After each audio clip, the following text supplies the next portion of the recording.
সৈয়দপুর নিবাসী মোহাম্মদ জাকিরুল ইসলামের ছেলে মোহাম্মদ সাইফুল আজম দেনমোহর 1,50,000 টাকা ধার্য করিয়া তাহার মধ্যে হইতে 1500 টাকা বুঝিয়া দিয়া অবশিষ্ট টাকা বাকি রাখিয়া এ হাজিরান মজলিসে মোহাম্মদী শরীয়ত অনুযায়ী তোমাকে শাদী করিতে আসিয়াছে।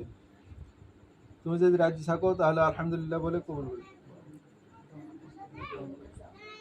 শুনে যাও না না একটা মানুষ কাছে মানুষ শুনবে বলি না অর্থাৎ সৈয়দপুর নিবাসী মোহাম্মদ জাকিরুল ইসলামের ছেলে মোহাম্মদ সাইফুল আজম দেনমোহর 1,50,000 টাকা ধার্য করিয়া তার মধ্যে হইতে 1500 টাকা বুঝিয়ে দিয়ে অবশিষ্ট টাকা বাকি রাখিয়া এ হাজিরান মজলিসে মোহাম্মদী শরীয়ত অনুযায়ী তোমাকে শাদী করিতে আসিয়াছে। তুমি তাকে স্বামীর সাথে কবুল করো।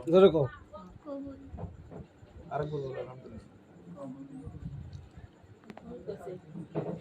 শুনছেন?